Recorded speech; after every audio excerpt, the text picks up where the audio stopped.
Hello दोस्तों, स्वागत है आपका आपके अपने यूट्यूब चैनल आर के मैथ्स वाला में। आज की वीडियो में हम आपके लिए लेके आए हैं बेटा चैप्टर 10 से बेटा जो भी इम्पोर्टेंट फॉर्मूले हैं, जो भी इस चैप्टर में यूज होने वाले हैं, वो सारे फॉर्मूले मैं आपको बताने वाला हूँ। जो चैप्टर 10 है बेटा आपका सदिश बीजगणित, उसमें बेटा आपके 4 एक्सरसाइज हैं: 10.1, 10.2, 10.3, 10.4। वहाँ पर जितने भी फॉर्मूले और प्रॉपर्टी यूज होने वाले हैं, मैं सारे इस वीडियो में आपको कराने वाला हूँ, ताकि एग्ज़ाम से पहले आप एक बार इस वीडियो को देख के जाएं और अभी अपने नोट्स कंप्लीट करें।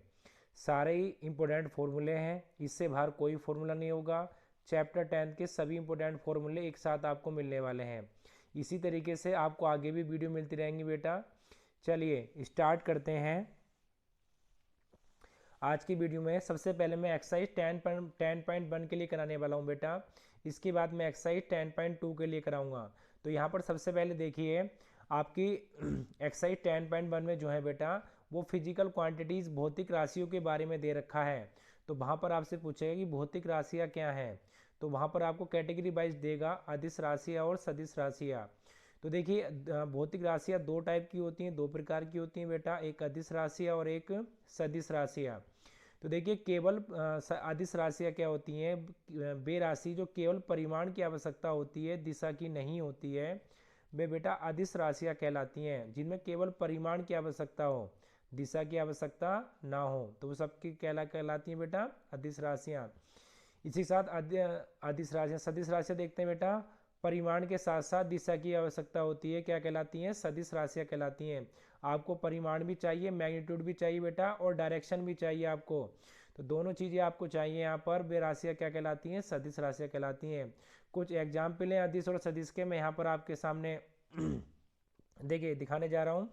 तो यहाँ पर देखिए बेटा, सबसे पहले तो लंबाई लंबाई अदिश राशि है। वजन आपका द्रव्यमान, वेट वेट भी एक अदिश राशि है। आपका आयतन वॉल्यूम वॉल्यूम भी एक अदिश राशि है। आपका क्षेत्रफल एरिया, ये भी बेटा अदिश राशि है। आपका तापमान टेम्परेचर, ये भी बेटा एक अदिश राशि है। समय टाइम, ये भी एक अदिश राशि है। दूरी डिस्टेंस, ये भी एक अदिश राशि है। कार्य वर्क, ये भी एक अदिश राशि है। घनत्व डेंसिटी, ये भी एक अदिश राशि है। वाट, ये भी बेटा एक अदिश राशि है। चाल स्पीड, ये भी एक अदिश राशि है। कुलाम बेटा, ये भी एक अदिश राशि है। तो ये सारी की सारी जो राशियां हैं बेटा आपकी, ये सारी की सारी क्या है? ये सब की सब बेटा आपकी अदिश राशियां हैं। ठीक है, अब बात करते हैं सदिश राशियों के बारे में। तो सदिश राशि क्या क्या है बेटा आपकी? बल बल फोर्स आपका एक बेटा कैसी राशि है? सदिश राशि है। वेग वेलोसिटी आपकी एक सदिश राशि है। त्वरण एक्सेलरेशन बेटा आपकी सदिश राशि है। विस्थापन डिस्प्लेसमेंट आपकी एक सदिश राशि है। और बेटा संवेग आपकी ये भी एक कैसी राशि है? सदिश राशि है। तो यहाँ पर एक्सरसाइज 10.1 में आपको सदिश और अदिश के बारे में पूछेगा। तो आप बता सकते हैं कि कौन सी राशियाँ अदिश होती हैं और कौन सी राशियाँ सदिश होती हैं। चलिए बेटा अगले रूल की ओर चलते हैं।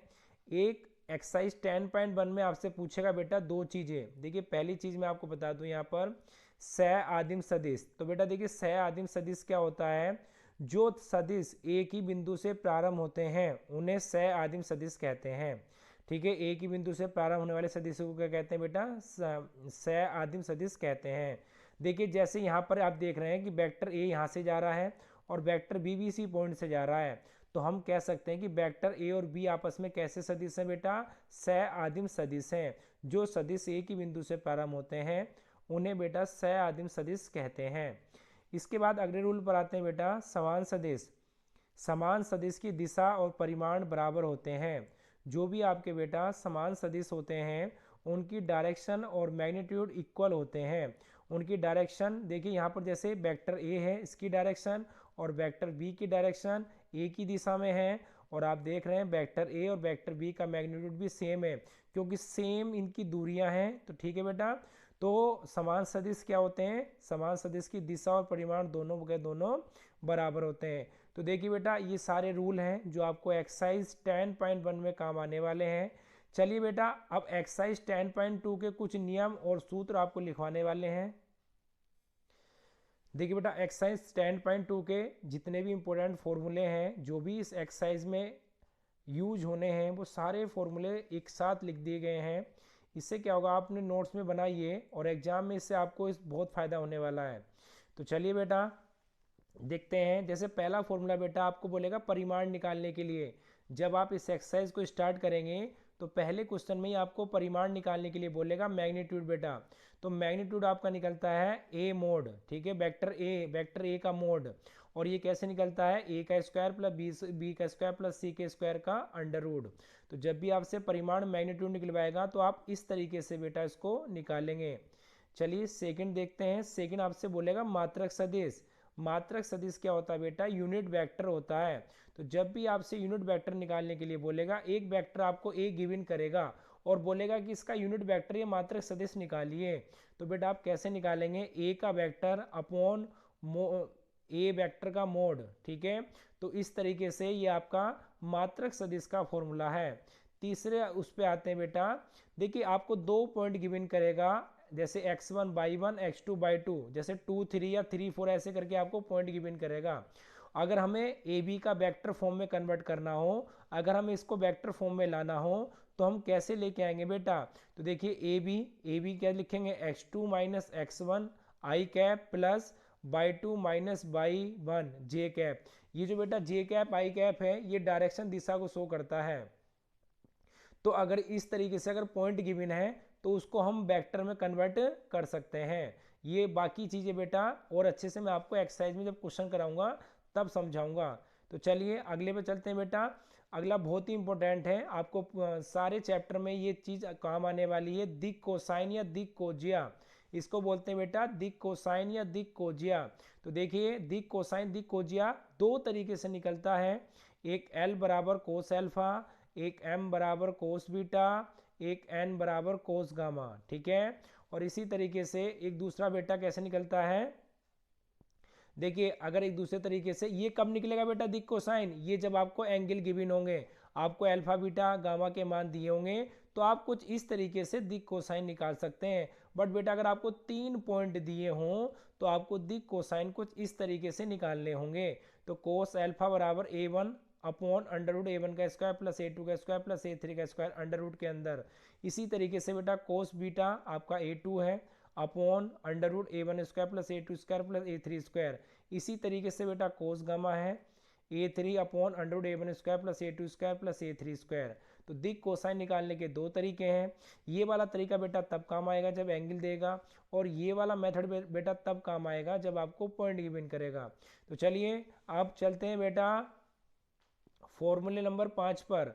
तो फॉर्मूला 5 प्रॉपर्टी 5 क्या कहती है, देखिए आपको एक बेटा एक आपको वेक्टर दे देगा, ठीक है, वेक्टर दे देगा और आपसे पूछेगा कि इसके अदिश घटक बताइए। तो बेटा मैंने आपको बताया था कि जो अदिश होते हैं उसमें परिमाण की आवश्यकता होती है,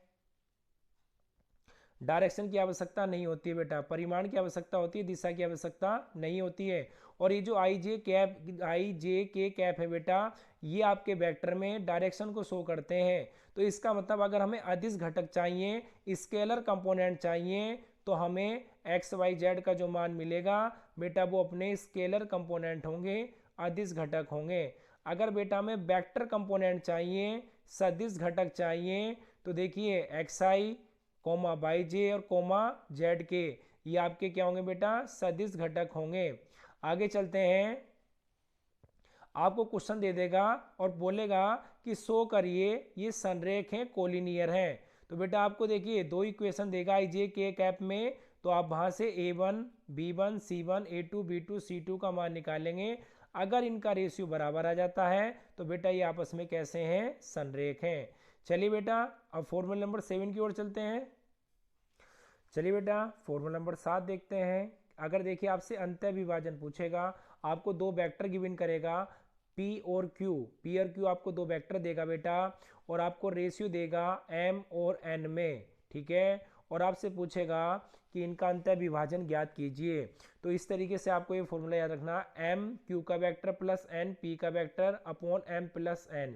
इसी तरीके से बेटा बाह्य विभाजन एम क्यू का वेक्टर माइनस एन पी का vector upon M minus N, ठीक है। इस तरीके से आप बाह्य विभाजन निकाल सकते हैं। आगे मध्य बिंदु मिड पॉइंट m बराबर कितना होगा, देखिए vector a plus vector b upon 2। अगर मिड पॉइंट निकालना हो वेक्टर का तो आपको इस तरीके से दो वेक्टर गिवन होंगे और उनका आप मिड पॉइंट निकाल सकते हैं। तीसरे में अगले में आते हैं बेटा, लास्ट फॉर्मूला है इस एक्सरसाइज का। देखिए आपको बोलेगा कि समकोण त्रिभुज के शीर्ष हैं, दिखाइए, शो करना है आपको। तो देखिए बेटा आप ए बी वैक्टर निकालेंगे, उसका मोड करेंगे, उसका स्क्वायर निकालेंगे। पहले बी सी वैक्टर निकालेंगे, उसका मोड करेंगे, स्क्वायर निकालेंगे। फिर ए सी वैक्टर निकालेंगे, उसका मोड करेंगे और स्क्वायर निकालेंगे। अगर बेटा किन्हीं दो साइड, किन्हीं दो वेक्टर तीसरे वेक्टर के बराबर आ जाए, वो हो सकता है ए बी बी सी ए सी के बराबर आ जाए या A B A C B C के बराबर आ जाए। तो कोई भी दो वेक्टर का मोड स्क्वायर करने पर अगर तीसरे वेक्टर के बराबर आ जाते हैं तो बेटा वो समकोण त्रिभुज की कंडीशन शो हो जाती है। तो यही सारे फॉर्मूले हैं जो एक्सरसाइज 10.2 में काम आने वाले हैं। तो चलिए बेटा अब एक्सरसाइज 10.3 की ओर चलते हैं। चलिए बेटा अब एक्सरसाइज 10.3 में जो भी फॉर्मूले काम आने वाले हैं उन सभी को एक बार देख लेते हैं। तो यहाँ पर आप देख रहे हैं बेटा ये सारे के सारे 11 फॉर्मूले हैं।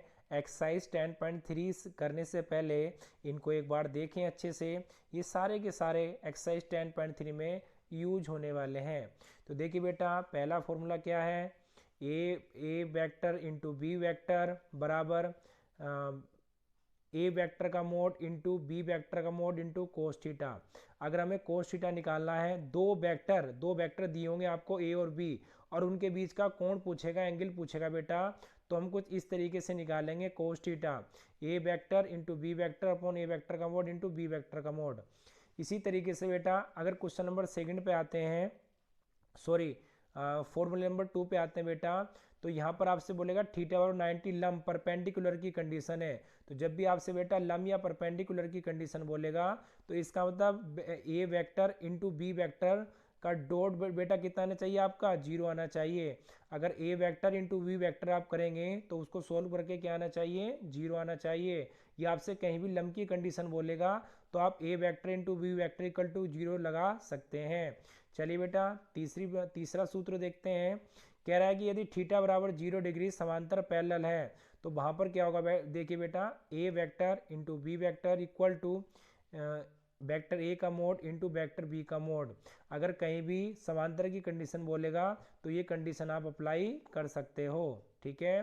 चलिए बेटा पॉइंट नंबर 4 पर चलते हैं। तो पॉइंट नंबर 4 क्या कहता है कि आई डॉट आई या जे डॉट जे या के डॉट के, ठीक है, या I cap square equal to J cap square equal to K cap square है तो उस सभी का मान बेटा कितना होता है, 1 होता है। तो जो भी डॉट वाले रहते हैं I cap into dot I cap, जितने भी I dot I J dot J के डॉट के, इन सभी की वैल्यू बेटा कितनी होती है, 1 होती है, ठीक है। चाहे तो आई स्क्वायर जे स्क्वायर के स्क्वायर आप इसको लिख सकते हैं। आगे चलते हैं। देखिए 5वां रूल क्या कहता है बेटा कि आई डॉट जे और जे डॉट के इक्वल टू के डॉट आई। बेटा ये अगर इन सभी का मान क्या होता है, 0 होता है। किसके बराबर होता है बेटा, 0 के बराबर होता है। अगर सेम होंगे आई और आई होंगे तो मान 1 होगा और अगर अलग अलग होंगे तो बेटा मान कितना होता है, 0 होता है। ये प्रॉपर्टी आपको 10.3 में काफ़ी काम आने वाली है, ठीक है। अब चलते हैं बेटा पॉइंट नंबर 6 की ओर। तो पॉइंट नंबर 6 में क्या है कि vector A vector into B vector बराबर B vector into A vector. अगर आप दोनों वेक्टर हैं और उनका बेटा डॉट प्रोडक्ट करते हैं उनका, तो या B vector into A vector करते हैं, दोनों आपस में बराबर आने वाले हैं, ठीक है। चाहे ए इंटू बी कर लीजिए, चाहे वेक्टर बी इंटू ए कर लीजिए, दोनों के दोनों आपस में अगर आप सोल्व करेंगे तो दोनों के दोनों बेटा क्या आने वाले हैं, इक्वल आने वाले हैं। चलिए पॉइंट नंबर 7 की ओर चलते हैं। कह रहा है ए वेक्टर इंटू ए वेक्टर बराबर ए वेक्टर का मोड का स्क्वायर। अगर आप A vector into A vector के आपस में मल्टीप्लाई करेंगे बेटा तो यहाँ पर ये किसके बराबर होगा, ए वेक्टर और इसके मोड के बराबर, इसके स्क्वायर के बराबर होगा बेटा, ठीक है। इसी तरीके से प्रॉपर्टी नंबर 8 है B vector into B vector B vector mod का स्क्वायर, ठीक है। अब देखिए बेटा 90 पे आते हैं। अगर आपसे मात्रक सदिश बोल देगा तो आप देखेंगे vector A into vector B बराबर वेक्टर ए का मोड इंटू वेक्टर बी का मोड इक्वल टू कब हो जाएगा, 1 के इक्वल। वेक्टर वी का मोड इंटू वेक्टर सी का मोड किसके बराबर हो जाएगा बेटा, 1 के हो जाएगा।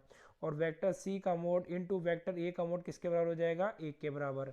या बेटा आपसे कहीं भी मात्रक कह देगा ए मात्रक सदिश है, तो जहाँ भी ए मात्रक सदिश आपसे बोल देगा तो इसका मतलब इसका मान आपका कितना हो जाएगा, 1 हो जाएगा। आपसे बोल देगा बी मात्रक सदिश है, तो इसका मान आपके लिए कितना हो जाएगा बेटा, 1 हो जाएगा। ठीक है, अब आते हैं लंब सदिश की ओर। तो लंब सदिश क्या होता है बेटा, देखिए लंब सदिश ए इंटू बी बराबर कितना है, 0, बी इंटू सी बराबर कितना है, 0, और सी इंटू ए बराबर कितना है बेटा, 0। ठीक है, तो ये आपका लंब सदिश है। अगर लंब सदिश की कंडीशन कहीं पर आएगी तो ये आपको अप्लाई करनी है। ठीक है, आगते हैं बेटा अगले पर, कहेगा ए का बी के सापेक्ष सदिश, ए का बी के सापेक्ष सदिश। तो बेटा ध्यान रखेंगे इसको निकालने के लिए A vector into B vector upon vector B का मोड, तो इस तरीके से हम इसको निकाल सकते हैं।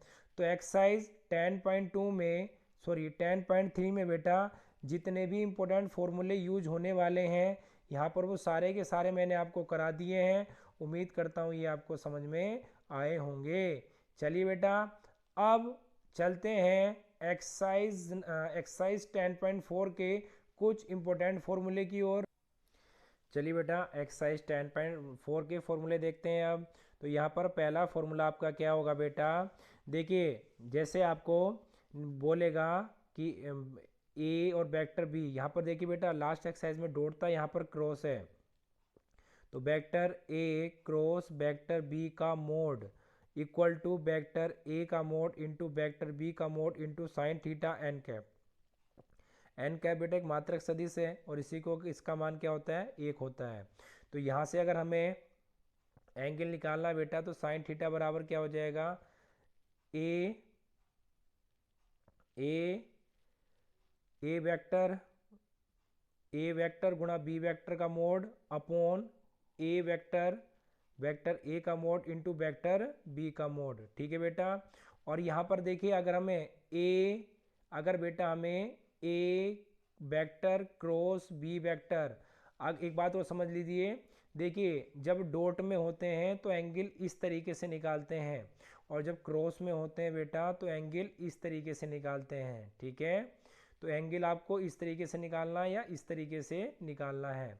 अब देखिए अगर आपको ए क्रॉस बी निकालना होगा, vector A cross vector B निकालना होगा बेटा, तो आपने चैप्टर नंबर 4 में डिटरमिनेंट सारणिक को सोल्व किया होगा। तो कुछ इस तरीके से आपको सारणिक की फॉर्म में लिखना होगा, आई जे के A1 A2 A3 B1 B2 B3, और देन इसको सोल्व करना पड़ेगा R1 के अनुदिश। तो जब आप R1 के अनुदिश बेटा इसको सोल्व करेंगे तो देखिए यहाँ पर क्या होगा बेटा, ये कट जाएगा, ये कट जाएगा, इन दोनों की मल्टीप्लाई माइनस इन दोनों की मल्टीप्लाई, फिर बीच में माइनस का चिन्ह आता है जे, ये कट जाएगी लाइन, ये कट जाएगी, A1 B3 और B1 A3।